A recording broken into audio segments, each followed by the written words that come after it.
lack of finish has hurt the Canadian side. Once they get inside the 18-yard box, they just can't seem to put the ball into the back of the net. 3 games in the World Cup in 1986. They lost 1-0 to France, 2-0 to Hungary, 2-0 to the Soviet Union. The Canadian side played well, but again, Sam, unable to score. You've got to score goals to win games. You can't rely on ties. Mike Sweeney to Samuel. Good ball to Carl Valentine down the left side. Valentine will take it to the line. He's being pulled from behind, but the referee says play on, gets the cross in. Mitchell is there. Dale Mitchell, finally, the Canadian team beats Ricardo Jerez. And that's what we were looking for. We were looking for that cross to come in and get a Canadian player to get to it. Good cross, good finish. Get ball back to the middle, and let's get some more. And according to my watch, we have played over 17 minutes of the half. Carl Valentine does well here. Could have been a foul. He's playing on, beats his man. Good cross. Dale rises just enough to nut it by the goalkeeper. Ortez can't get to that one. There's one of the goals back.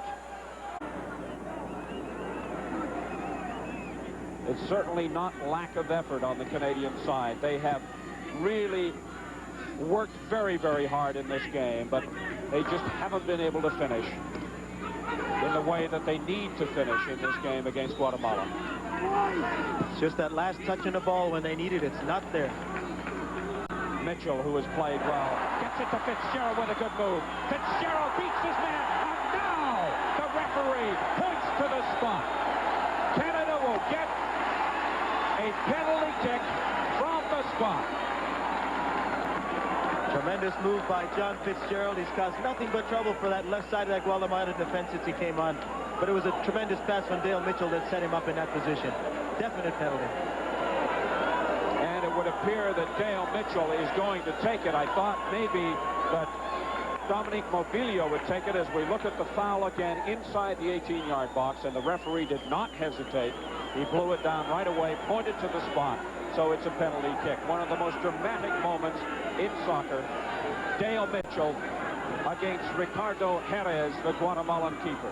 A chance for Canada to tie the game at 2. But they need to win. Mitchell. Goal, Canada! And the Canadians race into the net to try and wrestle the ball from Jerez, simply because they realize that the Guatemalans will try and waste as much time as possible. The referee does well to get in there, pull the ball out of the net, and get this game back underway again. Jerez separating his players from the Canadian players. It is now tied at 2. But that is not good enough. Canada must score more goals. They must win if they're going through to the 3rd round. They're back in this game now. Now it depends on whether Guatemala can try and change their game plan. They've been defending so hard, they're starting to look a bit more tired. And Canada is up after scoring that goal. Up to it. By the time he went to shoot, it was too late. Jerry Gray with a good ball finds Mobilio. Mobilio shot. Jerez juggles the ball. Jerez under tremendous pressure from this Canadian side now, and doing well.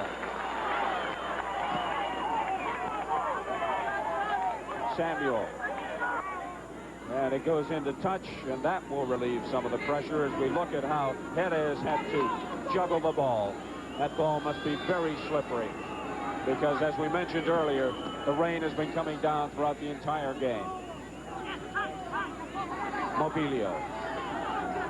Gray trying to find Valentine and is knocked into touch. No, it's saved from going to touch neatly by Chacon, but Mobilio comes up with it. And Mobilio is brought down from behind by Raul Chacon. Chacon comes over to offer a hand to Mobilio. Free kick taken quickly, knocked into touch with a little help there from Chacon. Valentine being bothered from behind. The referee says that was too much bother. He awards a free kick to Canada. The Guatemalan players now are not going to let anything go by. Every time they get near the ball, there's going to be a hard tackle. According to my watch, 42 minutes gone. Second half.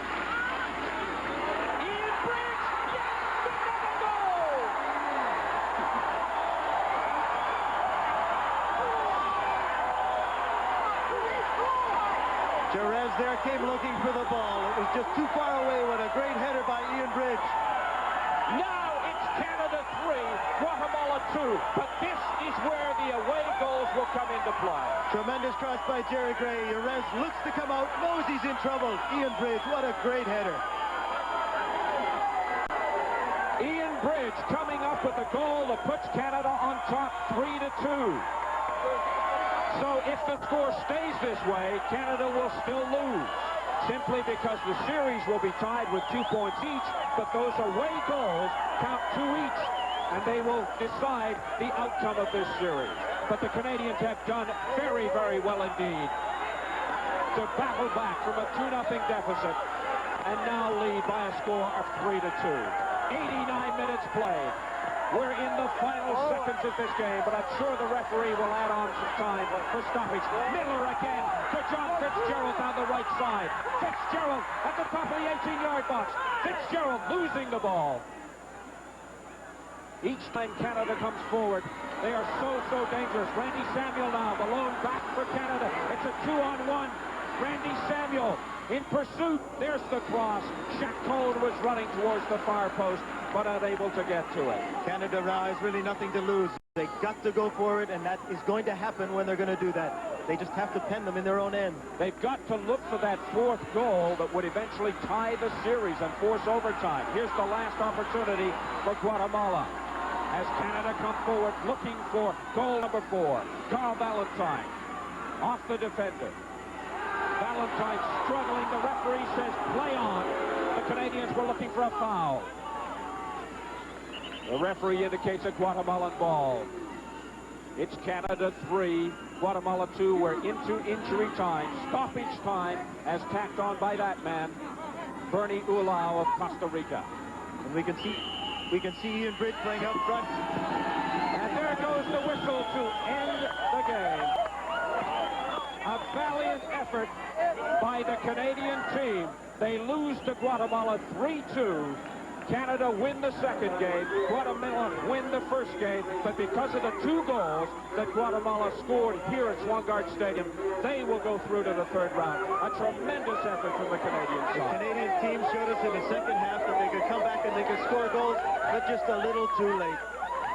You have to feel disappointed for Tony Taylor and the Canadian team, but you know that they will be back to fight another soccer war in the not-too-distant future. It's always good to finish on a positive note, as if this is a positive note. They came back, they got 3 goals, 1 short. Very right here at Swangard Stadium, but is not raining on the parade of the Guatemalan supporters. They are very, very happy, and they have every reason to be. It was Canada defeating Guatemala by a score of 3-2 in the second game of this home-and-home series. Guatemala won the opening game, but because of the away rules, that's how they break the tie, the away goals rule, and Guatemala go through to the third round. But tremendous effort by the Canadian team in the second half. Canadian team came back to score 3 goals in the second half. Carl Valentine battling so well here. He was fouled, still manages to get a cross in. Dale Mitchell rises, a good header, no chance for Jerez. And Canada was on their way back. And then Canada tied the game on this penalty shot by Dale Mitchell. Mitchell making no mistake. Jerez going to his left, Mitchell going to his right, and the game was tied at 2. But the Canadian team needed more goals, and they got one. And again, another lovely cross by Jerry Gray. Watch Ian Bridge rise way up above the goalkeeper, headed in, and Canada again coming even closer. But maybe, and as always, running out of time. But Canada needed a 4th goal to tie the series, and that 4th goal just simply wasn't there because Canada ran out of time. Well, we said at the start of the show they had to score goals early and not let Guatemala score because it could become important, and it did.